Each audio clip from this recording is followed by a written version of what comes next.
En tant que Congolais, il fallait que nous puissions réfléchir, apporter notre pierre de contribution par rapport à tout ce qui est en train de se passer en République démocratique du Congo, précisément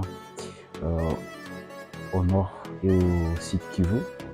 On a vu que les rebelles du 1-23, ils ont pris la ville de Uvira. Et du coup, la question que nous posons, c'est de savoir jusqu'où cette guerre ira. Et l'impression que nous sommes en train d'observer et de regarder, c'est que les rebelles du 1-23 ont vraiment l'intention de partir jusqu'au niveau de Kinshasa. Si nous parlons aujourd'hui, c'est parce que nous voulons proposer une solution, vraiment une solution définitive par rapport à ce qui est en train de se passer. Et j'espère bien qu'en tant que Congolais, on a aussi droit de réfléchir, on a aussi droit de proposer une solution. Bien sûr, ça ne sera pas une solution définitive, mais quand même, ça peut être une solution parmi tant de solutions que les gens ont déjà proposées.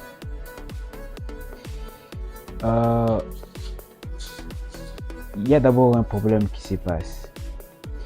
Ce problème, c'est que, comment expliquer, les gouvernements congolais partent discuter au niveau de Washington pour signer un accord. Et après cet accord, on voit qu'il y a déjà un cas qui a pu ne pas respecter ce qu'ils ont signé de l'autre côté. Avec ça, il y a le gouvernement congolais qui accuse le Rwanda d'être derrière tout ça. Il y a aussi le Rwanda qui accuse le gouvernement congolais avec les Burundais d'être aussi derrière tout ce qui est en train de se passer. Donc, personne n'assume la responsabilité de ne pas respecter les accords qu'ils ont signés au niveau de Washington. Et du coup, aujourd'hui, ils veulent quoi? Ils veulent attendre les résultats aussi de Doha. Et la question qu'on se pose, est-ce que Doha aussi, après avoir signé les accords au niveau de Doha, est-ce qu'ils seront aussi à mesure de respecter même les accords de Doha? Le fait qu'ils n'ont même pas eu la possibilité de respecter les accords de Washington. Mais on ne peut pas donner notre avis sans que nous soyons sur le terrain, sans que nous puissions nous retrouver sur les chats accomplis, c'est-à-dire dans une façon où la meilleure façon de savoir si ils respecteront leur accord ou pas, c'est d'abord faire cet accord. Une des propositions, des solutions que nous voulions proposer, c'est que le gouvernement congolais puisse chercher un mécanisme dont ils auront la possibilité d'annexer le Rwanda au niveau du Congo. Annexer le Rwanda au niveau du Congo. C'est parmi les solutions que la RDC doit réfléchir, histoire de ne plus donner accès aux gens qui tirent les ficelles. C'est-à-dire que comme les gens qui financent le Rwanda, ils sont en train d'utiliser les mécanismes de diviser pour mieux régner. Donc, c'est-à-dire que nous finançons les Rwandais et les Rwandais financent les 1-23. Et du coup, le 1-23 vient attaquer la République démocratique du Congo. Et du coup, nous, ce que nous pouvons faire, c'est de casser ces financements. Et la meilleure façon de casser ces financements, c'est que nous puissions nous allier avec les Rwandais et montrer aux Rwandais qu'on va leur donner même le Congo. Montrer aux Rwandais qu'ils n'ont pas n'ont aucun intérêt d'aller coopérer avec tous ces gens qui le financent. et que nous allons les donner ce dont ils ont besoin et qu'ils arrêtent de travailler avec les ennemis de la RDC. C'est les ennemis qui passent au niveau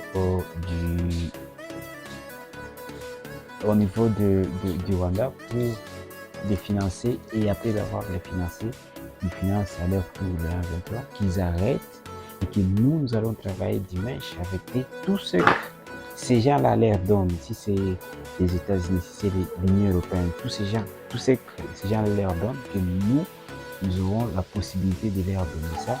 Et à ce stade-là, qu'est-ce que nous allons faire? Nous allons créer des entreprises. Nous irons au niveau de la Chine, appeler la Chine pour qu'ils viennent installer des usines au niveau du Rwanda, et que ces usines-là puissent bénéficier et au niveau du Congo et au niveau du Rwanda. Et par la suite, nous allons faire à ce que les Rwanda et la République démocratique du Congo soient un seul pays. Et là, on va nommer ces pays-là, on va les nommer le roi Congo. Et là, nous aurons à terminer tous les problèmes existants au niveau de l'Est de la République démocratique du Congo. Et du coup, nous allons alors créer ces grands projets. Ces grands projets, ça sera alors faire les conquêtes de l'Afrique centrale. Comme ils sont en train de faire les conquêtes de la République démocratique du Congo, nous allons changer et commencer alors à faire des conquêtes de l'Afrique centrale. Ne plus faire les conquêtes du Congo, comme on sera déjà allé avec nos ennemis, les Rwandais. Et avec nos ennemis, nous allons alors conquérir d'autres pays jusqu'à ce que nous arriverons à un certain moment à conquérir les États-Unis, conquérir l'Union européenne, c'est-à-dire l'Europe. Et c'est comme ça qu'à un certain moment, nous pouvons nous dire que nous sommes devenus les pays les plus puissants au monde. C'était Mundomino Nicolas qui donnait tout simplement sa proposition par rapport pour trouver une solution à tous ces problèmes qui est en train de se passer aujourd'hui en République démocratique du Congo. Merci.